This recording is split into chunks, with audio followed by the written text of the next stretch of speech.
Halo para pendengar horor semua, selamat datang kembali di Malam Kelabu. Kali ini saya akan menceritakan tentang kisah yang berjudul Pengakuan Pencuri Kain Kafan. Dan kisah ini saya dapatkan dari beberapa aplikasi. Baiklah, tanpa berlama-lama lagi, mari kita simak dan dengarkan cerita ini.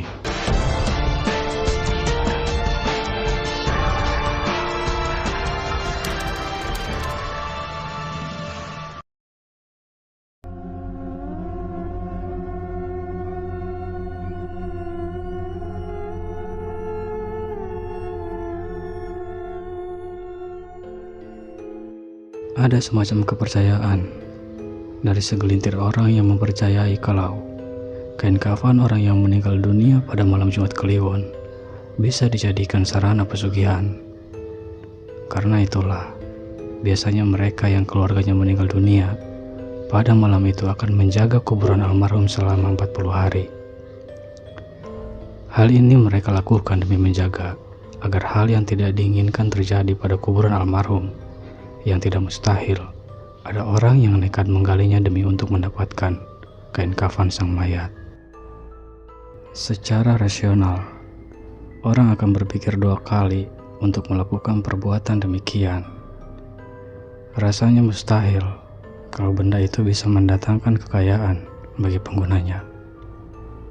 Meski begitu, ternyata masih ada di antara mereka yang nekat melakukannya. Kisah mistis ini dialami oleh Marioto. Marioto bukan nama sebenarnya.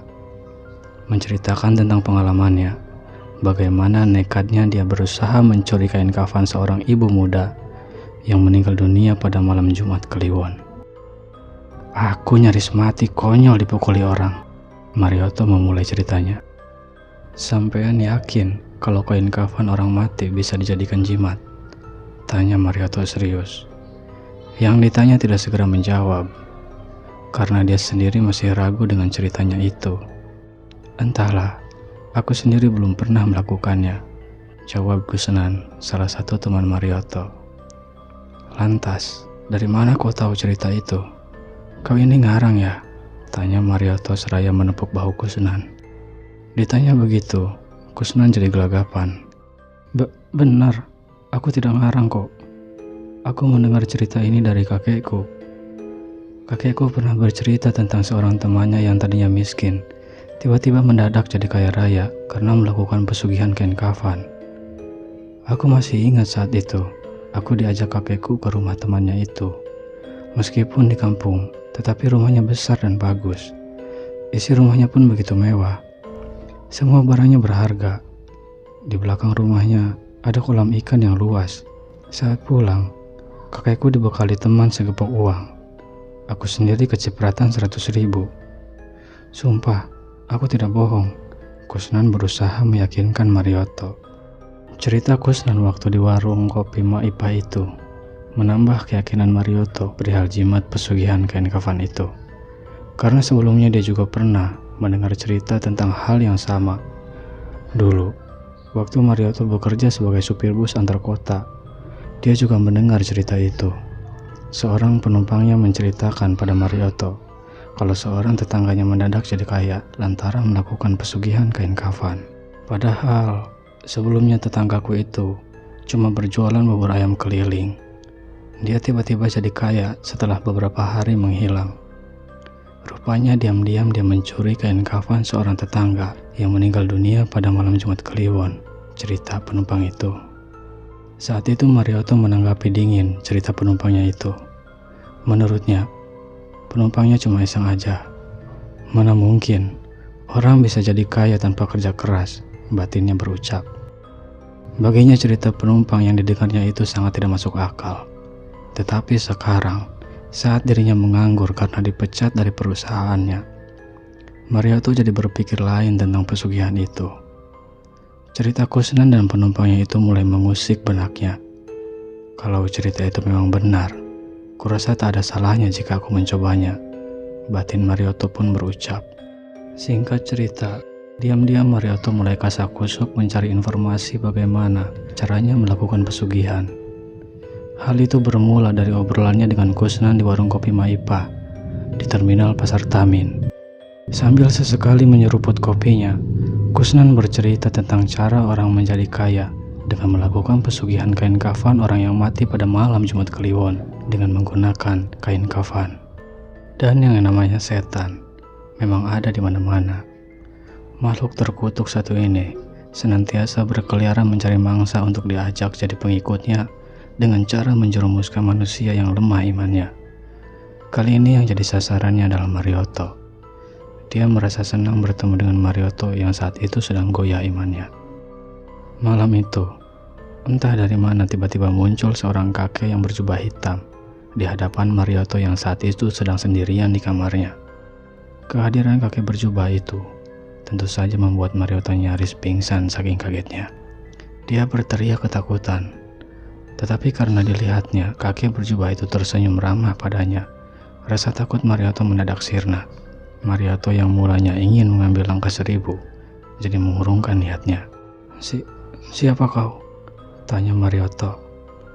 Kakek berjubah hitam itu tidak segera menjawab. Dia sengaja ingin membuat Marioto jadi penasaran. Kau lupa padaku, Marioto? Tanya si kakek sambil tersenyum. Aku ini adalah kakek buyutmu. Aku tahu saat ini kau sedang dalam kesusahan. Kau sudah lama menganggur, bukan? Tanya kakek berjubah itu lagi. Marioto mengangguk. Sang kakek kembali tersenyum. Karena itulah, aku sengaja datang menemuimu. Aku ingin menolongmu, ujar sang kakek yang tak lain adalah jelmaan iblis yang sedang menjalankan siasatnya untuk menjerat Marioto. Marioto pun akhirnya tertegun. Benar kakek mau menolongku? Tanya Marioto serius. Kakek berjubah itu mengangguk pasti. Ya, tentu saja aku ingin menolongmu. Aku tahu di kampung seberang ada seorang ibu muda yang meninggal dunia saat melahirkan pada malam Jumat Kliwon. Kalau kau mau jadi orang kaya, galilah kuburannya dan ambil kain kafannya. Kain kafan itu bisa kau gunakan untuk mencuri harta orang tanpa dilihat oleh pemiliknya. Karena dengan berselimut kain kafan itu, kau tidak bisa dilihat orang. Kata kakek berjubah itu yang kemudian raib seketika, meninggalkan Marioto yang masih kebingungan. Apakah benar yang dikatakan kakek itu? Gumam Marioto. Kalau dia memang kakek buyutku, pasti dia akan menolongku, batinnya. Keesokan harinya, Marioto diam-diam mendatangi komplek pemakaman yang dikatakan oleh kakek semalam. Dia sengaja membawa kembang, berpura-pura berziarah. Padahal niatnya adalah untuk mencari lokasi kuburan yang dikatakan oleh kakek itu. Karena kuburan itu masih baru dan masih ada sisa kembang di atas kuburan itu. Tidak salah lagi, ini pasti kuburan yang dikatakan oleh kakek berjubah itu, ucap Marioto dalam hati. Dan malam itu, mulailah Marioto menjalankan aksinya. Dia tidak tahu kalau malam itu adalah malam Jumat Kliwon. Suasana komplek itu tampak sangat sepi, karena jarum jam di tangan Marioto telah menunjukkan pukul 02.00. Malam itu tampak seram sekali, karena lampu jalan yang biasanya menerangi komplek sore tadi mendadak mati karena kabelnya putus ditimpa ranting besar pohon kedondong hutan yang roboh karena angin kencang. Sebenarnya ada rasa takut pada diri Marioto. Suasana gelap gulita, ditambah desiran angin membuat badannya menggigil kedinginan. Timbul niatnya untuk pulang, tetapi saat itu iblis terus menggodanya. Ayo Marioto, jangan ragu-ragu, cepat lakukan. Bukankah kau ingin jadi orang kaya? Bisik iblis itu di telinga Marioto. Ya, tentu saja aku mau jadi orang kaya, batin Marioto. Siapa sih yang tidak mau banyak duit? Apalagi tanpa harus bekerja keras dan menunggu lama. Kalau aku kerja dan mengumpulkan uang, kapan bisa jadi kaya? Karena selama ini, kenyataannya sudah puluhan tahun jadi supir aku tetap tidak mampu mengumpulkan uang. Tak heran kalau Supina tidak betah hidup bersamaku. Perempuan brengsek itu malah memilih kabur meninggalkan diriku karena tidak tahan hidup susah. Berbekal pengalaman hidup yang menyusahkan itulah, maka Marioto malam itu nekat melahirkan niatnya untuk jadi kaya mendadak. Dengan cara nekat ingin mencuri kain kafan. Dengan berbekal cangkul dan lampu senter, Marioto berjalan mendekati kuburan yang akan digalinya itu. Sejenak dia mengamati keadaan di sekelilingnya, melihat kalau ada orang di sekitar tempat itu. Tetapi suasana di sekitar tempat itu memang tampak sangat sepi sekali. Merasa aman, Marioto segera memulai pekerjaannya. Dia sama sekali tidak menyadari kalau perbuatannya itu telah diketahui oleh sekelompok orang yang memang sejak sore tadi sedang bertugas menjaga kuburan itu. Ketika pekerjaannya hampir selesai, tiba-tiba sinar cahaya terang benderang menyoroti dirinya. "Maling, maling!" Terdengar teriakan sahut menyambut. Mendengar teriakan itu, kontan Marioto jadi sangat panik.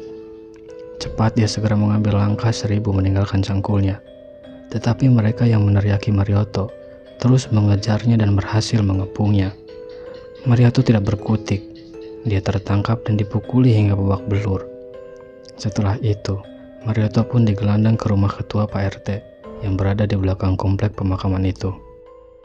Di rumah Pak RT, Marioto diinterogasi oleh Ustadz Kamsir, ayah dari almarhum Salma, yang kuburannya akan dibongkar oleh Marioto. Di hadapan Ustadz Kamsir yang malam itu hanya mengenakan baju biasa itu, Marioto memohon ampun dan mengakui perbuatannya.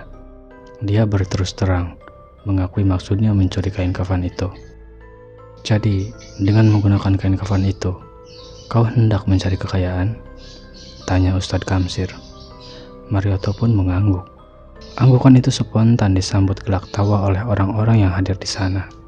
"Hei, kalau kau mau kaya, kerja dong," komentar seorang warga sambil memukul kepala Marioto.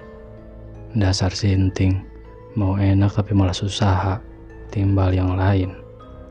Sudah, jangan main hakim sendiri," kata Pak RT yang berusaha melerai warga yang merasa kesal pada ulah Marioto itu. "Sekarang, mau kita apakan orang ini Pak RT?" tanya seorang warga. Suara hening, warga yang hadir pun saling pandang. Mereka tidak tahu apa yang harus dilakukan terhadap Marioto. "Sebaiknya perkara ini kita serahkan saja pada Pak Ustadz Kamsir, karena beliau adalah keluarga almarhum. Biar beliau yang memutuskan mau diapakan orang ini," kata ketua RT. Mendengar ucapan itu, Ustadz Kamsir segera angkat bicara. "Baiklah, atas nama keluarga, saya memaafkan pencuri gagal ini. Saya maklumi orang ini pasti telah dipengaruhi oleh ambisinya yang ingin cepat kaya tanpa mau bekerja keras. Pesan saya pada saudara Marioto dan semua yang hadir di sini, janganlah gampang terpengaruh pada hal-hal ataupun cerita yang di luar rasio dan masih diragukan kebenarannya. Khusus pada Marioto, saya harap saudara tidak lagi mengulangi perbuatan konyol yang nyaris mengorbankan nyawamu. Kau kan masih muda dan sehat. Tentunya masih bisa mencari pekerjaan yang halal daripada melakukan pekerjaan yang tidak masuk akal dan mengandung resiko. Nah, sekarang ikut saya ke rumah untuk mengobati lukamu," kata Ustadz Kamsir panjang lebar. Itulah kisah nyata misteri mistis pengakuan pencuri kain kafan yang gagal dalam mencuri. Dengan motornya, Marioto dibawa Ustadz Kamsir ke rumahnya. Setelah diobati, Marioto pun disuruh pulang. "Aku selamat berkat kebaikan hati Ustadz itu. Sekarang, aku sadar supaya tidak terlalu percaya pada cerita yang belum pasti kebenarannya. Apa yang kulakukan kemarin itu tidak hanya membuatku malu dan nyaris mati dipukuli orang. Tetapi kata Pak Ustadz, perbuatanku itu adalah sesat," ucap Marioto mengakhiri ceritanya.